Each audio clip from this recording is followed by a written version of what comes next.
हमारे साथ मैंने जैसा कहा बहुत बड़ा सौभाग्य है कि हमारे साथ हैं डॉक्टर प्रभा ठाकुर जी। आप 1998 में अजमेर से लोकसभा की सांसद रही हैं, अखिल भारतीय महिला कांग्रेस की अध्यक्ष हैं और वर्तमान में राज्यसभा सांसद हैं। वैसे तो मुझे और इस मंच को, दुनिया को मैडम के परिचय की ज़रूरत नहीं है, लेकिन नारी सशक्तिकरण में जो मैडम का योगदान रहा है उसमें है कि मुखर रूप से आपने सांसद रहते हुए और अपने राजनीतिक सफ़र के दौरान नारी उत्थान से कई मुद्दों पर बात करी है, जिसमें महिला आरक्षण bill, honour killing, dress code और एंटी रेप लॉज पर बहुत बहुत बहुत आवाज़ बुलंद करी है मैडम ने और अपने विचार रखे हैं। इसी कारण से देश में नारी सुरक्षा को लेके एक नई अलख जग सकी, नए लॉज आ सके। लेकिन कहते हैं नारियल ऊपर से जितना सख्त होता है अंदर से उतना ही कोमल होता है। अपने राजनीतिक जीवन में इतनी सख्त प्रभा जी अपने अंदर एक बहुत ही कोमल कवि हृदय भी रखती हैं और मुझे आशा है, ये हमारा सौभाग्य है कि आज इस मंच पर हमें मैडम के दोनों ही रूप देखने को मिलेंगे, सुनने को मिलेंगे। मैं निवेदन करती हूँ मैडम से कि आप हमें जो भी आपका सफ़र रहा अभी तक और किस तरह से आप नारी सशक्तिकरण के मुद्दे को देखती हैं, चर्चा करना चाहती हैं, उस पर हमें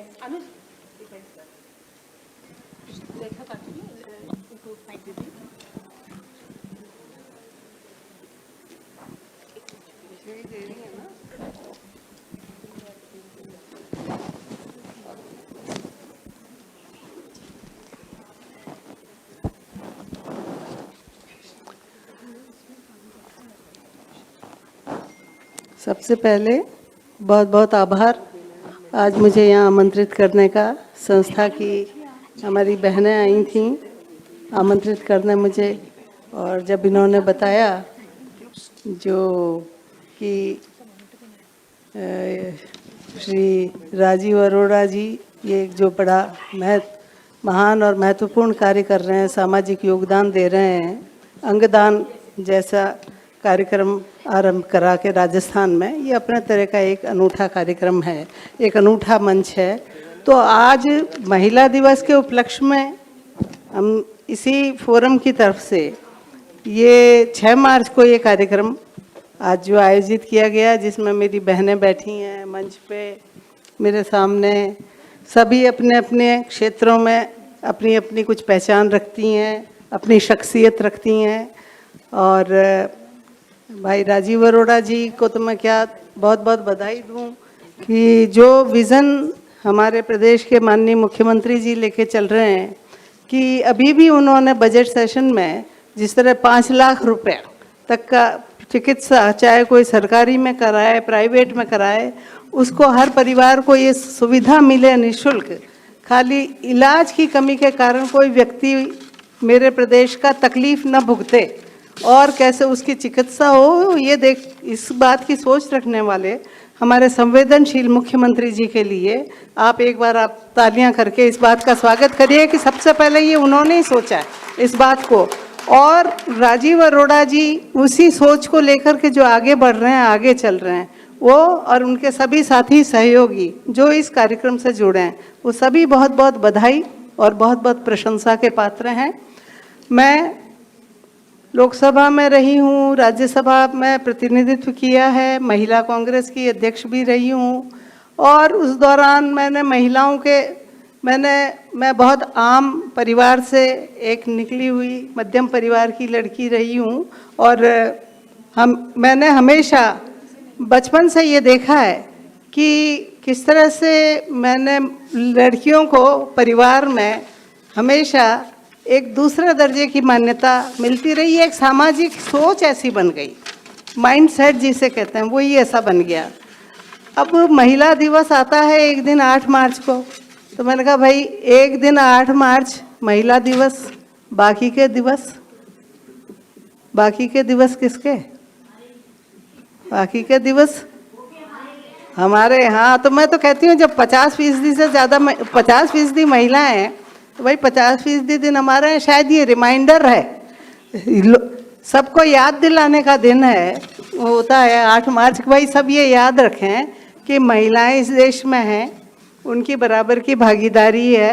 और वैसे तो ये परिकल्पना बहुत पहले ही, जो शिव का स्वरूप है यहाँ पे पुराणों में, हमारे यहाँ शिव जो हैं, महादेव को अर्धनारीश्वर का स्वरूप क्यों कहा गया, ये मैसेज दे रहा है अर्धनारीश्वर का, शिव का स्वरूप, कि देखो भाई ये स्त्री और पुरुष दोनों इस प्रकृति के बराबर के हिस्से हैं, कोई कहीं कम नहीं है। पौन नारीश्वर नहीं है, वो अर्धनारीश्वर कहा है शिव के रूप को, यही संदेश देने के लिए समाज को, जो समाज कई बार भूलता गया। और समाज ने में ये एक माइंडसेट हुआ कि बेटियां भले ही बेटे 2 हो जाएं तो भी अच्छा है, लेकिन बेटी तो 1-2 बेटे हों, उसके बाद अब आजकल तो 2 ही चाहिए बच्चे, तो ये अवेयरनेस तो आ गई। लेकिन पढ़े लिखे अच्छे अच्छे परिवारों में भी बेटा होना तो बहुत ज़रूरी है भाई, बेटे के बिना वंश नहीं चलता। ये जो धारणा है, ये जो अवधारणा है, ये जो है, इसी को तोड़ने के लिए मुझे याद है यूपीए सरकार में मैं राज्यसभा सदस्य के रूप में मुझसे कहा गया, जब हिंदू सक्सेशन अमेंडमेंट बिल आया, जो हिंदुओं जो कानून था, लॉ, उसके मुताबिक तब तक खाली एक बेटा ही था जो पैतृक संपत्ति का बड़ा भागीदार होता था। तो उसको कांग्रेस अध्यक्ष सोनिया जी ने महसूस किया, डॉक्टर मनमोहन सिंह जी ने महसूस किया, देखिए ये संवेदनशील बात है, कि उन्होंने ये कानून पारित कराया, ये कानून लाए, मैं उस पर बोली, मुझे बोलने को कहा गया, और कि भाई बेटी और बेटे में कोई अंतर नहीं, बेटे को जो हक मिल रहा है वो बेटी को भी मिलना चाहिए। इससे उसकी समाज में जब आर्थिक स्थिति मजबूत होगी तो उसका समाज में, परिवार में, घर में एक अधिक सम्मान बढ़ेगा, उसका आत्मविश्वास बढ़ेगा, उसका आत्मगौरव बढ़ेगा। और ये कानून बना इस देश में, तब ये कानून बना। और इसका चाहे हमारे भी कुछ साथी हैं, कई लोगों को बड़ा असंतोष भी रहा इस बात का संसद में, कि भाई ये पहले तो भाई भाई में ही झगड़े होते थे प्रॉपर्टीज को लेके, अब तो बहन भाइयों में भी होने लगेंगे। तो मैंने कहा भाई क्यों हो झगड़ा, अगर इसको प्रसन्नता से कोई स्वीकार कर ले तो किसी, कोई बोला कि भाई क्या है, बेटी तो शादी होके जाती है, उस घर में भी तो जो है उसका है। मैंने कहा उस घर की बेटियों को भी उनके पिता का हक मिलेगा, तो बात तो वो की वही हो जाएगी। इससे एक स्त्री का आत्मगौरव और उसका आत्मविश्वास बढ़ेगा। तो ये एक इस समय में वो तब कानून बना, उसका पूरे देश ने स्वागत किया। आप सबको मैं आज ये महिला दिवस, मैं रिमाइंडर दिवस की बहुत बहुत बधाइयाँ देती हूँ, और हम अपने आप को पहचाने, हमारी कोई झगड़ा नहीं है, this is no man versus women, ऐसा हमारे मन में कोई झगड़ा नहीं है, कोई बात नहीं है। हम सिर्फ ये चाहते हैं कि जिस तरह स्त्रियों ने, महिलाओं ने जो पुरुषों की तरक्की में, उनके आगे बढ़ने में जिस तरह तन मन सेवा भाव से जो योगदान दिया है, उसी तरह जब कोई महिला, कोई बेटी बहन आगे बढ़ती है तो उतना ही उनकी तरफ से भी हमें सहयोग और सशक्तिकरण चाहिए। तो ये एक दूसरे के पूरक हैं दोनों। भाई एक गाड़ी है, अगर एक गाड़ी में एक तो पहिया ट्रैक्टर का लग जाए और एक बैलगाड़ी का लगे, वो गाड़ी कैसे चलेगी भाई। तो उस पहिए को भी, दूसरे को भी सशक्त बनाना बराबरी का जरूरी है, अगर हम चाहते हैं विकास करना तो, क्योंकि वो 50% है। और मुझे खुशी है कि हमारी बहनों में ये अवेयरनेस आई है, भाइयों में भी आई है, कि आज वो बेटी को भी बराबरी का हम अवसर दे रहे हैं, लेकिन फिर भी बहुत कम है। बेटी को बेटे के बराबर ही हम बराबरी का उसको अवसर दें, आगे बढ़ने का अवसर दें, तो हमारी बेटियां बेटों से कम नहीं रहेंगी, कहीं पीछे नहीं रहेंगी। और बुजुर्गों से अगर कभी पूछ लो तो बुजुर्ग यही कहेंगे कि बेटी पराई होके भी पराई नहीं होती। बेटा भले ही पराई हो जाए शादी के बाद, लेकिन बेटी पराई होके भी पराई नहीं होती, उसको कोसों दूर रह के भी अपने माँ बाप की उसको सुध रहती है, उसके दर्द की, दुख दर्द की माँ बाप की उसे चिंता रहती है।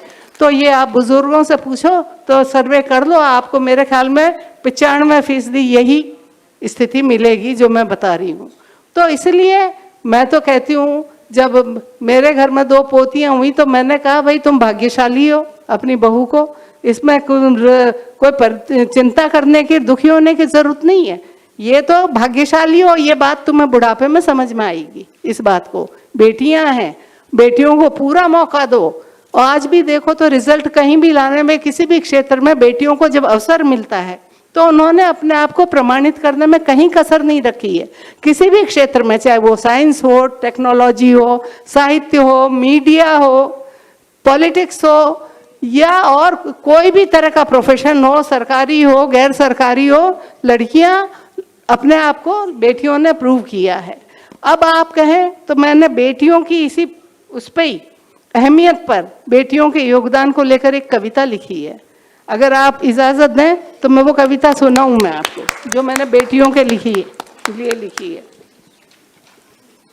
क्योंकि ये मैं उनसे ये तमाम बात जो मैंने कही है, ये शायद आपको लगे कि मेरी इस कविता में कहीं रिफ्लेक्ट हो रही है। वो बात मैं आपको कहना चाह रही हूँ। यही एक मेरा मैसेज है महिला दिवस पर, और यही मेरी शुभकामना है और यही मेरी मनोकामना है। ये मैं आप सबको समर्पित कर रही हूँ। यही संदेश हम सब आगे से आगे पहुँचाएं और हमारी बेटियों को हम बराबरी का अवसर दें। ये हमारे ज़माने में बेटी पैदा होती थी तो थाली बजती थी, और बेटा पैदा होता था तो ढोल बजाया जाता था। जानते होंगे आप, कई लोग, यही रस्म हुआ करती थी। और कहते थे बेटी पैदा होने की कौन सी मिठाई और कौन सी बधाई, ये तो बेटा पैदा होने पर होती है खुशी। और अच्छे अच्छे पढ़े लिखे लोगों का ये देखे मैं, तो वो मैंने, मेरा मन जो आहत हुआ तो मैंने ये कविता लिखी, गीत गा के सुनाऊंगी। हालांकि यहाँ ये बैठी हैं, बहुत अच्छा गाती हैं, सिंगर हैं, पर मैं भी अपनी कविता गा के सुनाती हूँ। खुशी है, राजीव जी भी वहाँ बैठे, उनको होना तो चाहिए मंच पे, क्योंकि इसके कर्ता धर्ता आप ही हो, प्रमुख आपके उससे हो रहा है ये सब कार्यक्रम। हाँ, तो आपको मंच पे होना चाहिए। ठीक है, आज आपने मंच महिलाओं को सौंपा, धन्यवाद। धन्यवाद।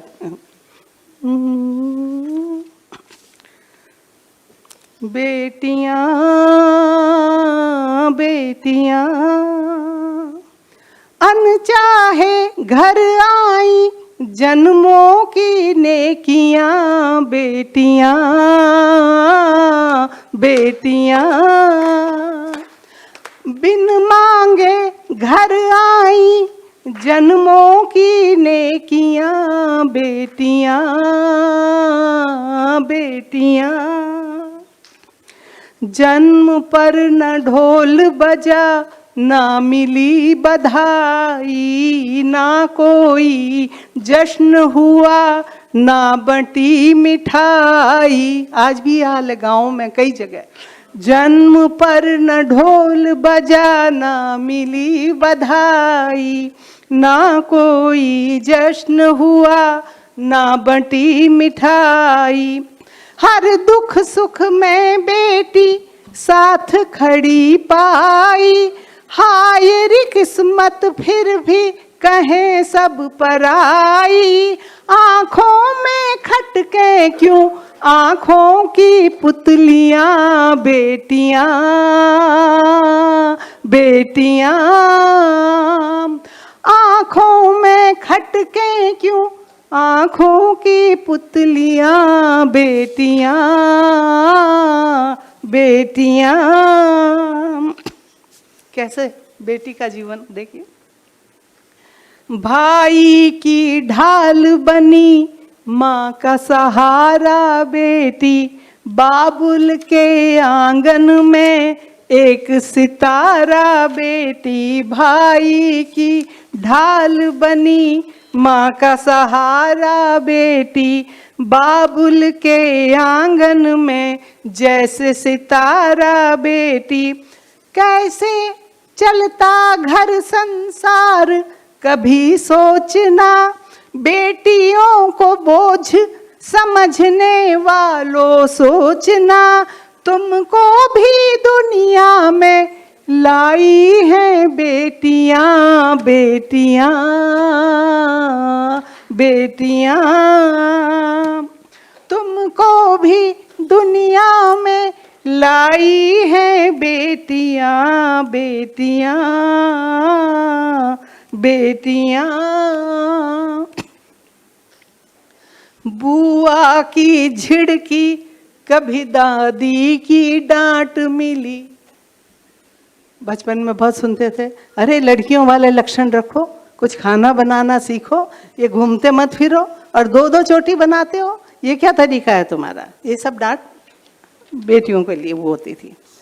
बुआ की झिड़की कभी दादी की डांट मिली, त्याग और सेवा की सीख जायदाद मिली, त्याग और सेवा की सीख जायदाद मिली। अपनी नींद सोई ना, अपनी नींद जाग, अपनी नींद सोई ना, अपनी नींद जाग। खेतियां ये बेटियां। अंतिम बंद है। जन्म सबको, सारे समाज से मैं कह रही हूं, यहाँ जन्म सबको देती जो, उसको जन्म लेने दो। जन्म सबको देती जो, उसको जन्म लेने दो। अपनी बेटियों का गला कोख में ही मत घोटो, अपनी बेटियों का गला कोख में ही मत घोटो। ये भी संतान, इन संतान इनको जीने का तो हक दो, इनके मन की भी सुनो, कहने का तो हक दो। पढ़ लो ये अनबाची पीड़ा की पोथियां, बेटियां, बेटियां। पढ़ लो ये पीड़ा की अनबाची पोथियां, बेटियां, बेटियां। अनचाहे घर आई जन्मों की नेकियां, बेटियां, बेटियां।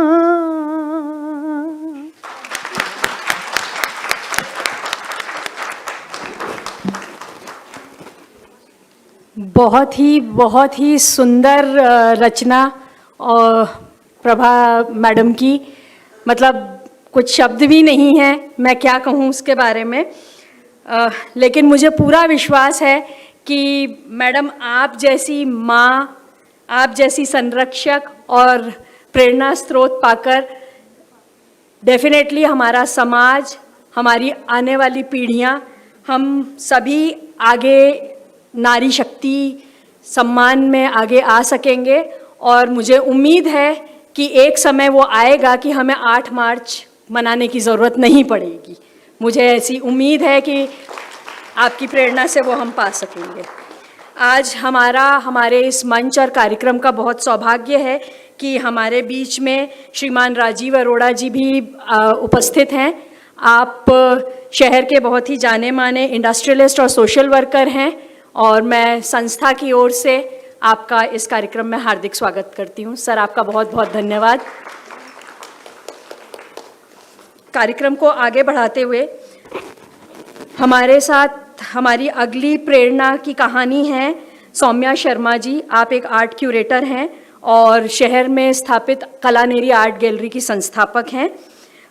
मैडम, आप उद्योग रत्न अवार्ड 2013 से 15, जस नूर डिवाइन फाउंडेशन की ओर से रंग दे बसंती 2018 और जयपुर कलेक्टर की ओर से लेटर ऑफ अप्रिसिएशन।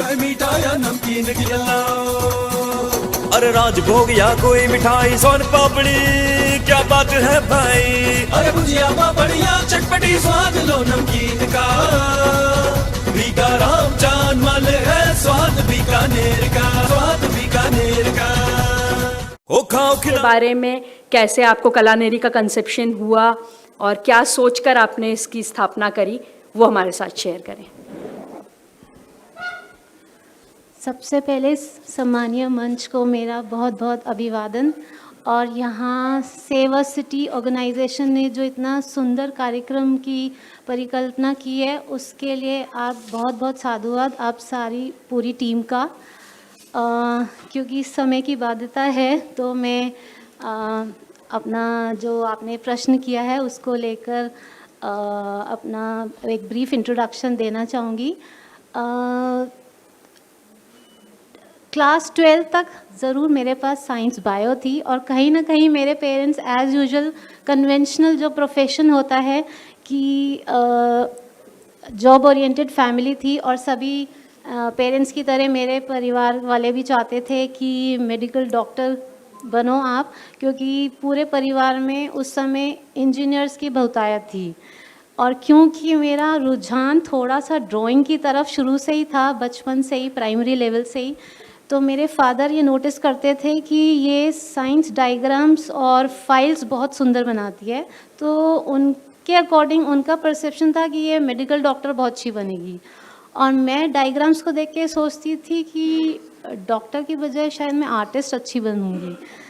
तो यहाँ कहीं ना कहीं वो एक बीज उत्पन्न हुआ क्लास 12th में जाकर, और मैंने अपने डिसीज़न अपने पेरेंट्स को बताया।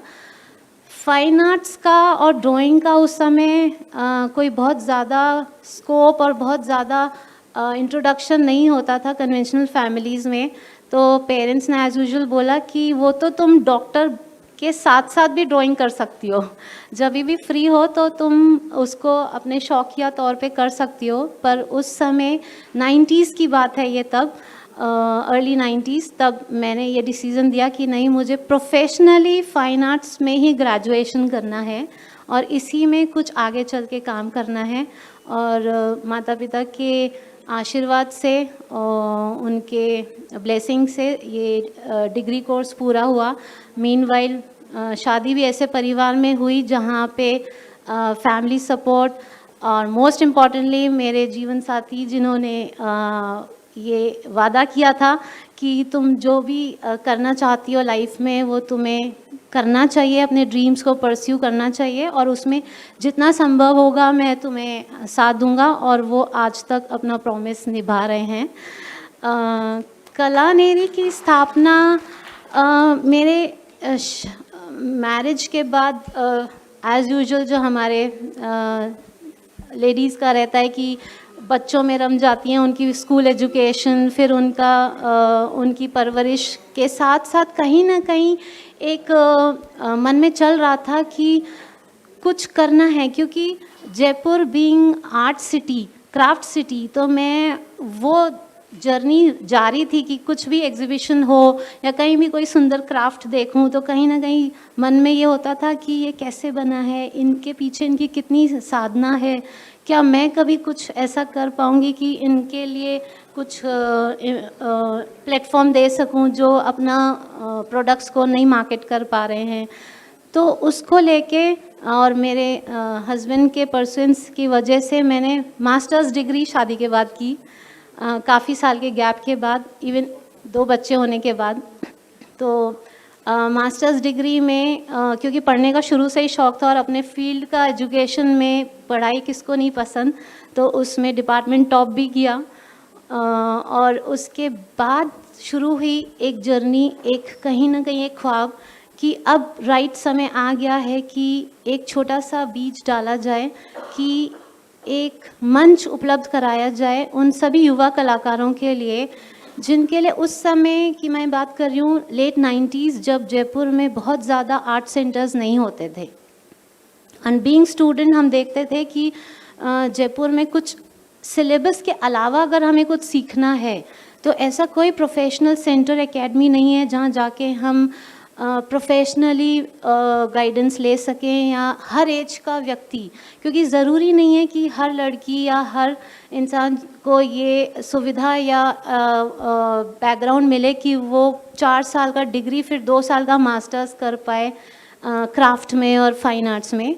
तो देखती थी कि, और मैं आज भी ये बिलीव करती हूँ कि कहीं ना कहीं क्रिएटिविटी, आर्ट हर इंसान में छुपी हुई है, चाहे वो पेंटिंग हो, चाहे वो गायन वादन हो, लिखना हो, गायकी हो, नृत्य हो, तो वो लेकर एक परिकल्पना साकार की अर्ली 2000 में कि क्यों ना जयपुर के तमाम उन बच्चों को और उनकी माताओं को जो कि खाली टाइम में कुछ सीखना चाहते हैं प्रोफेशनली, उनको फाइन आर्ट्स की ट्रेनिंग दी जाए। शुरुआत बहुत शॉर्ट टर्म कोर्सेज से हुई, पर 2010 में एक ऑफिशियल ओपनिंग की कलानेरी की। कलानेरी मतलब ही है कला का स्थान, नेरी मतलब स्थान। तो वहाँ एक इंटरैक्टिव आर्ट सेंटर डेवलप करने का एक सपना था कि वो एकमात्र gallery, art centre, art gallery बनकर ना रह जाए, बल्कि वो तमाम आयाम जो कि कोई भी क्रिएटिव पर्सन वहाँ जाके रूबरू हो सके कलाओं से, चाहे वो संगीत हो, नृत्य हो, पोइट्री हो, पेंटिंग हो, स्कल्पचर्स हो, फोटोग्राफी, उन सभी आयामों को धीरे धीरे हम जोड़ते चले गए। मुझे ये कहते हुए बहुत हर्ष होता है और कि टीम वर्क की मदद से और फैमिली सपोर्ट से जो एक छोटा सा सपना था कि पूरे राजस्थान में हम जब गैलरी इनॉग्रेशन से पहले हम मैं और मेरे हस्बैंड अलग अलग शहरों में, छोटे छोटे शहरों में घूमे कि वहाँ से हम नया टैलेंट को लेके आए जयपुर में। क्योंकि मेरा ये मानना है कि छोटे शहरों में भी बहुत बहुत क्रिएटिविटी छुपी हुई है, ज़रूरत है उन्हें सिर्फ मेन स्ट्रीम में लाने की। तो वहाँ 2010 में उन करीब 43 या 45 आर्टिस्ट को लेके, वो sculptors, painters, photographers, digital artist, installation artist, Churu, Jhunjhunu, Bikaner, Bhilwara जैसे छोटे शहरों से भी वो आर्टिस्ट को हमने आमंत्रित किया था। और उससे एक युवा कलाकारों के ग्रुप शो से कलानेरी का शुभारंभ हुआ। और तब से आज तक जो एक सपना था कि युवा कलाकारों को, स्पेशली क्योंकि हम राजस्थान से हैं, तो राजस्थान की छुपी हुई जो प्रतिभा है उसको नेशनल इंटरनेशनल लेवल पे समय समय पर हम लेकर जाएं और उनके बारे में लोग जानें। तो वो जर्नी आज भी जारी है। और न केवल कलाकारों के लिए बल्कि पैरेलली हमने साथ में एक एकेडमी, एक आर्ट सेंटर भी शुरू किया, जिसमें कोई बंदिश नहीं है कि 12th पास या फाइन आर्ट्स बैकग्राउंड के ही लोग आके ट्रेनिंग ले सकें।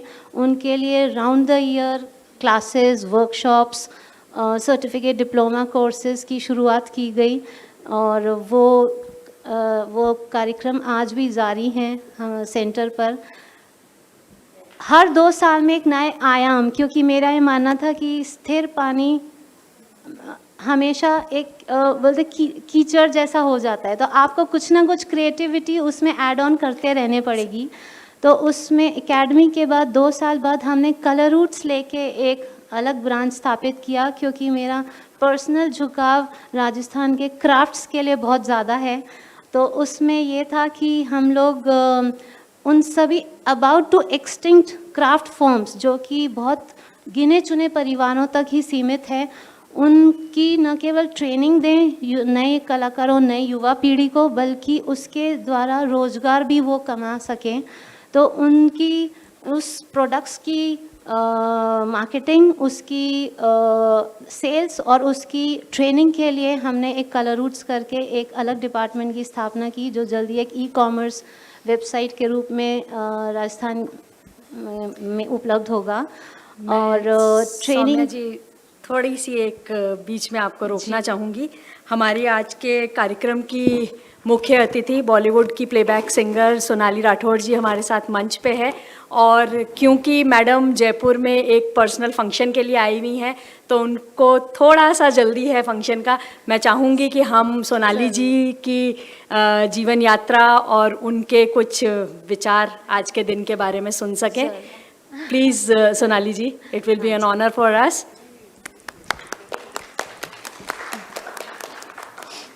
जीवन यात्रा तो मेरी बहुत लंबी और टेढ़ी मेढ़ी है, तो उसको मैं सिर्फ इतना ही कहना चाहूँगी कि जैसे हमने सुना है, और एक कहावत है अंग्रेज़ी में कि behind every successful man there is a woman, लेकिन मेरी खुशकिस्मती से मेरी ज़िंदगी में ऐसा है कि मेरे हस्बैंड श्री रूप कुमार राठौर जी खुद ही बहुत अच्छे सिंगर हैं और उन्होंने हमेशा मेरे रियाज़ को, मेरे संगीत को हमेशा बढ़ावा दिया और जो भी थोड़ा बहुत मैंने किया है संगीत क्षेत्र में आज तक वो उन्हीं की बदौलत है और मैं चाहूँगी कि हर महिला को ऐसा सपोर्ट मिले। और एक छोटा सा किस्सा मैं कहना चाहती हूँ कि जब हमारी एक बेटी है, उसका नाम है रीवा और वो भी बहुत अच्छा गाती है, जब वो पैदा हुई तो नेचुरली मैं जो रियाज वगैरह सब भूल गई और बिल्कुल बच्ची के उसमें मुझे कुछ और दिखाई नहीं देता था। जब वो 5 महीने की हुई तो एक दिन मेरे हस्बैंड आए और मेरे हाथ में तानपुरा पकड़ा दिया, बोले अब ये बच्ची को साइड में रखो, ये तानपुरा तुम्हारा काम है, ये तुम्हारी ज़िंदगी है, तो अब जो है तुम फिर से एक बार रियाज में जुट जाओ। और 5 महीने की बच्ची को छोड़ के हम अफ्रीका की टूर पे गए जहाँ हमने 2-3 महीने कार्यक्रम किए। जब मैं वापस आई तो मेरी बेटी 8 महीने की थी और उसने मुझे मतलब पहचाना भी नहीं, मेरे पास आने से भी इनकार किया। लेकिन मैंने इसलिए ये बात बताई कि आज भी ऐसे लोग मौजूद हैं और मैं समझती हूँ कि हर महिला अपने आप में बहुत ज़्यादा सशक्त और बहुत टैलेंट रखती है हर चीज़ की, सिर्फ माँ, बहन, बेटी, भाभी ये सब नहीं है। लेकिन क्योंकि जैसे मैंने देखा कोविड के वक्त बम्बई में बहुत बड़े बड़े डॉक्टर्स ने लगाए थे कोविड सारवार केंद्र, लेकिन उसमें जो नर्सेस खास तौर पे नर्सेस अपने बच्चों को छोड़ के, अपने घर बार छोड़ के आके रहती थी कैंप में और सेवा करती थी। तो उनके ऊपर एक हमने वीडियो भी बनाया था कोविड। मैं 2 लाइन उसकी सुनाती हूँ जो हमने नर्सेज और ख़ास तौर पे स्टाफ जो बैकग्राउंड में रह के काम करते, जो आगे नहीं आते, तो उनके लिए हमने लिखा था।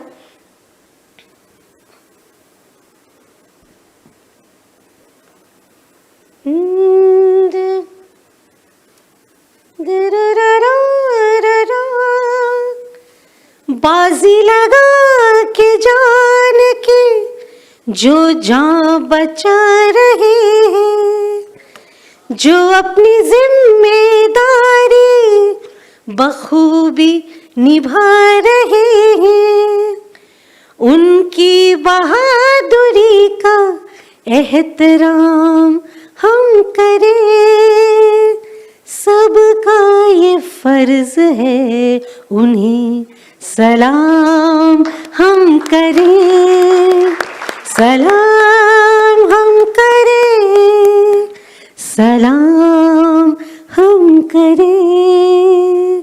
तो एक बार महिला दिन के उपलक्ष्य में महिलाओं के लिए हम सबकी ओर से महिलाओं को सलाम।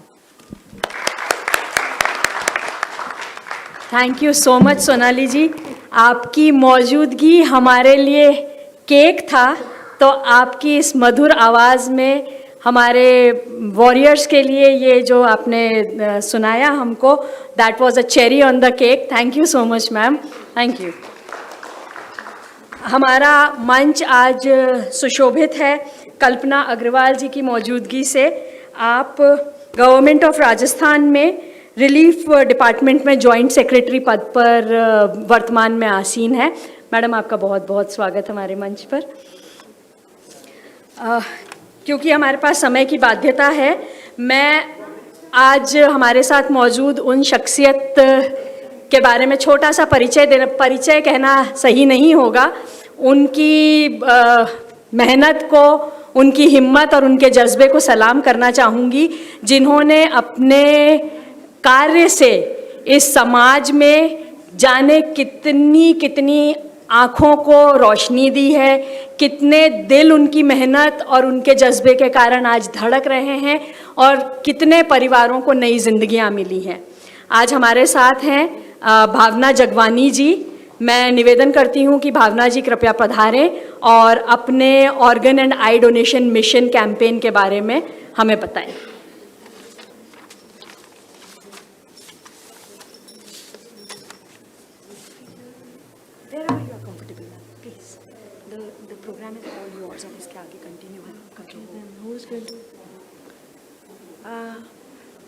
जिनको भी आज अवार्ड्स मिल रहे हैं, first of all thank you Satyajit ji, Ravi ji for having us all over here, and thank you for all those people who are taking the awards.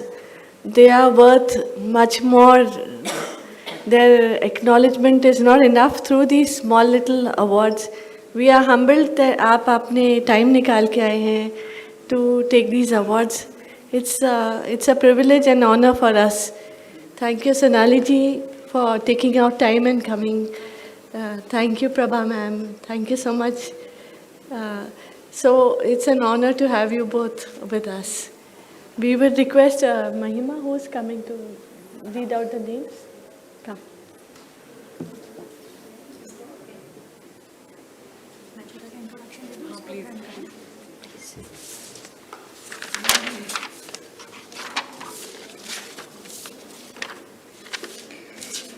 जीवन का आगाज कुछ भी हो, जीवन का अंजाम मृत्यु है। मर के भी अगर जिंदा रहना है तो कुछ ऐसा कर जाओ कि किसी के दिल में मुस्कुराओ, किसी की आंख की रोशनी बन जाओ। इसी मिशन पे काम करते हुए प्रभा जी और उनकी माफ़ कीजिएगा, भावना जी और उनकी ऑर्गेनाइजेशन बहुत ही बड़ा मिशन कर रहे हैं ऑर्गन डोनेशन और आई डोनेशन के लिए। उस समय में परिवारों को इस चीज़ के लिए मनाना बहुत कितना मुश्किल काम हो सकता है, ये हम और आप सोच भी नहीं सकते हैं, लेकिन वो और उनकी टीम ये कार्य कर रही है। और आज इस मंच के लिए बहुत ही गर्व का विषय है कि हम उनकी टीम के उन फ्रंटलाइन वॉरियर्स और वर्कर्स का यहाँ पर सम्मान कर रहे हैं, जो उस समय पर अस्पतालों में परिवारजनों के साथ में मिलकर इस मिशन को अंजाम दे रहे हैं। Thank you. Thank you for the introduction, and thank you everyone for being here and celebrating the womanhood that we are here for. I'd like to invite one by one all our unsung heroes and honor them here. Dr. Chitra Singh. Dr. Chitra Singh, if you're here. She is the one who conducted the first cadaveric transplant of Rajasthan, Radharani. The transplant was conducted by her. Really honored, and she's been working for the organ donation, organ transplant program at SMS, for which she's won an Excellence Award. I'd like to invite Prabha ji, Sonali ji and Kalpana ji to please give away the awards.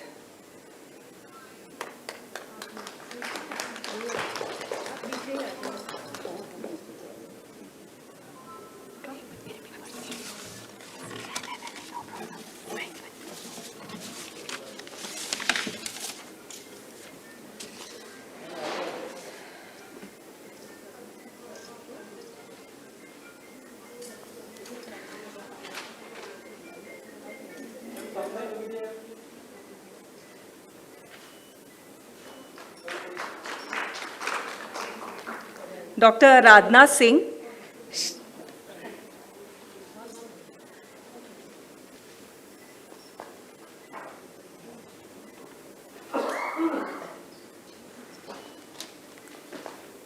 Dr. Radhna has been working with SMS Hospital and has been playing a major role in evaluation of brain dead patients, and last year she was really instrumental in working with the COVID patients throughout the year. Dr. Radhna Singh.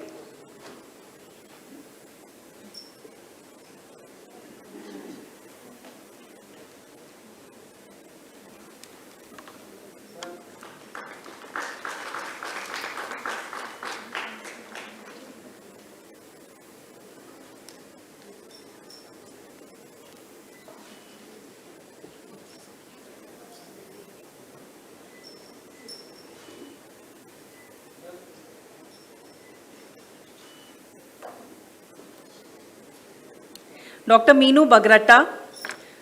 She is the professor in HOD of radio diagnosis at SMS, and she monitors the pre and post-operative parameters in transplants of cardiac, renal, and liver transplant patients. Thank you so much.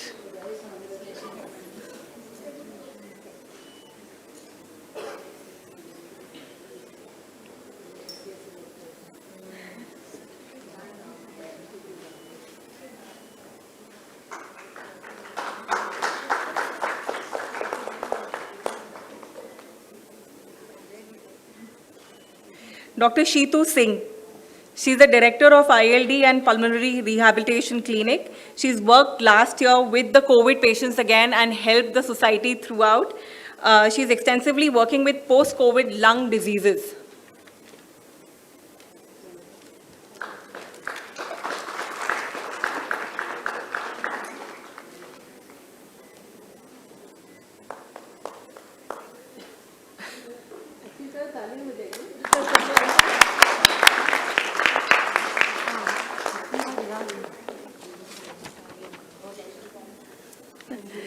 Sunita Meena. Ma'am Sunita Meena. I think she'll join. Nidhi Anand Kapoor. Nidhi is a trained transplant coordinator with Mohan Foundation, and she's been working with Narayana Multi-Speciality Hospital since 2010.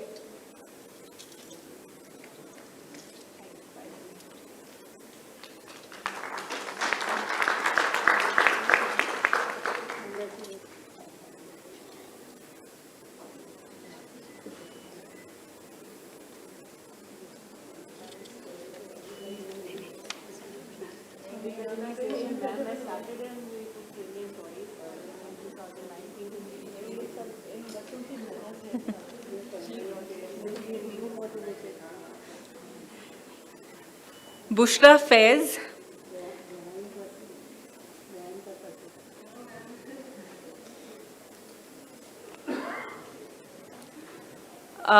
Jyoti Keval Ramani. Jyoti is manager patient care and transplant coordinator at Molelek Hospital. She's developed a strong emotional bond with her patients, and she helps the underprivileged patients for the financial aids also.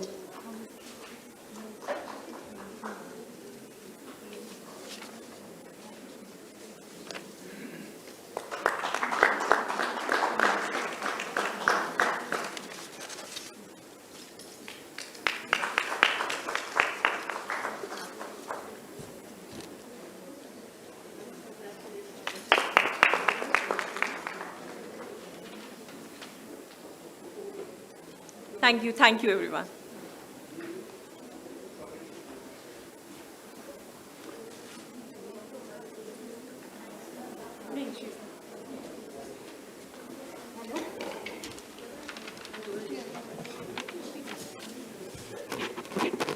आज हमारे साथ मंच पे हैं अमला बत्रा जी। आप महारानी college की पूर्व प्रिंसिपल पद से रिटायर हुई हैं। मैं चाहूँगी कि मैडम ने जो भी हमारी यंग जनरेशन के लिए प्रेरणा का स्रोत बनी है उसके बारे में कुछ हमें बताएं।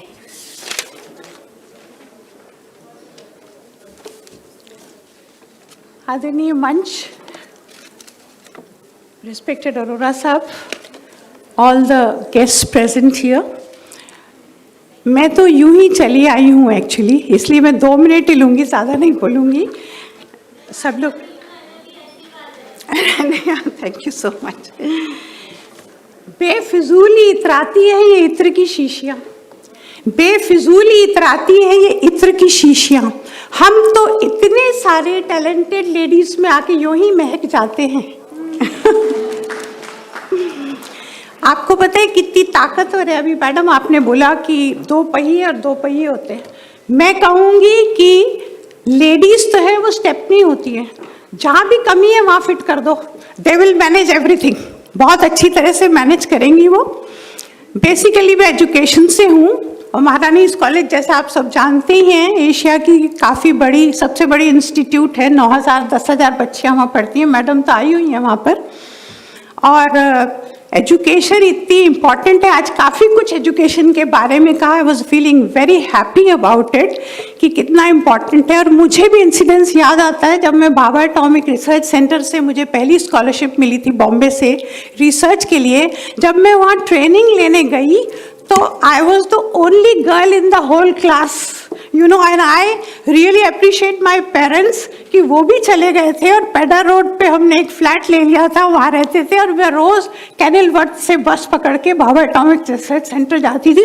All around all boys, but I felt normal and I picked up the subject. Radiation safety पढ़ाया था उन लोगों ने। आप देखिए इतनी हिम्मत होती है लेडीज़ में, इतनी हिम्मत होती है जो मौका आते ही पता पड़ जाती है। हम चले तो आंधियाँ तूफान चल पड़ेंगे, हम चले तो आंधियाँ तूफान चल पड़ेंगे, सागरों की बात क्या हिमगिरी से ढह पड़ेंगे। ये ना सोचो मुश्किलें पथ हमारा रोक लेंगी, ये ना सोचो मुश्किलें पथ हमारा रोक लेंगी। हम चले तो दीप क्या सूरज हजारों जल पड़ेंगे। इतनी ताकत रखते हैं अपन लोग, इसलिए किसी भी तरह से लेडी को जो है कम नहीं समझना चाहिए। छोटी सी बात और कहूँगी कि अगर बिजली चमकती है ना, बिजली चमकती है तो आकाश बदल देती है, आंधी आती है तो दिन रात बदल देती है, और धरती हिलती है तो सीमांत बदल देती है, और अगर नारी ठान ले तो इतिहास बदल देती है। इसलिए we all are actually having so much of strength. Thank you very much, madam. You gave me 2 minutes to speak here and meet everyone. I am glad that ladies are there. They have told their stories, and these stories are very important. Everybody is talented and everybody has got virtues. Only thing is they have to recognize those virtues. You know, पहचानना है अपने आप. Thank you very much, madam. Thank you so much ma'am. बढ़ते बढ़ते हमारी ये शाम अपने अंजाम की ओर बढ़ चुकी है, लेकिन बात वही है कि सब कुछ होने के बावजूद हम हमारे घर वालों का धन्यवाद करना भूल जाते हैं। ये एक बात है जो मैं हमेशा हर कार्यक्रम के बाद कहती हूँ।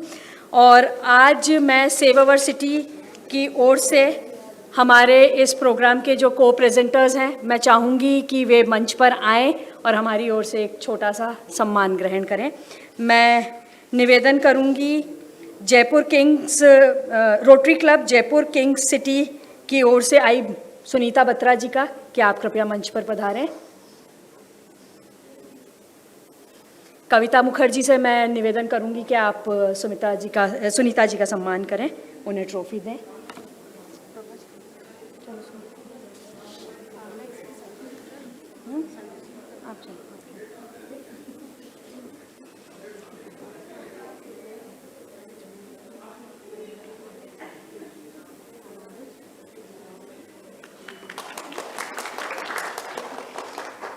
मैसेज शक्ति की तरफ से हमारे साथ आज हैं पूर्णिमा कौल जी। मैं उनसे निवेदन करूंगी कि वे भी मंच पर पधारें। डॉक्टर सुरुचि गोस्वामी जी को से निवेदन करूंगी कि वे आएं और मैसेज शक्ति की ओर से प्रतिनिधित्व करते हुए ट्रॉफी लें।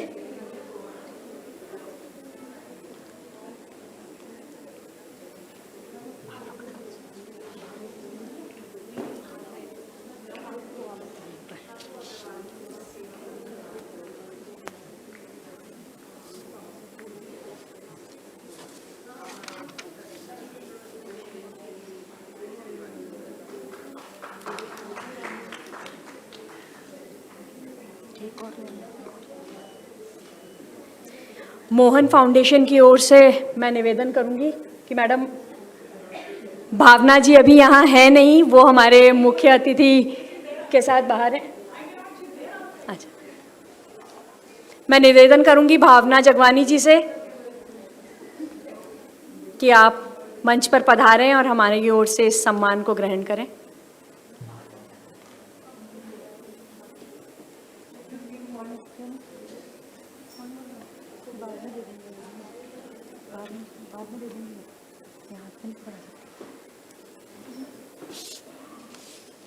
ठीक है, ठीक है।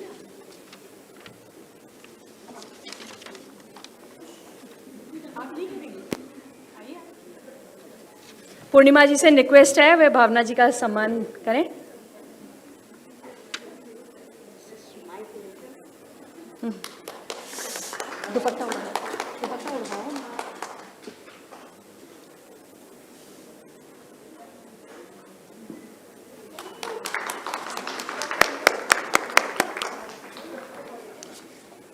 एक बार पुनः आप सभी का और सभी शक्तिपुंज को नमन, और उनके द्वारा दिखाई गई जलाई गई इस ज्योत को घर घर पहुंचाने का आज हम यहाँ से प्रण लेकर जाएं, इस आंगन से, इस मंच से, तभी नारी होने का असली अर्थ, असली भाव, असली समर्पण हम समाज तक पहुंचा सकेंगे।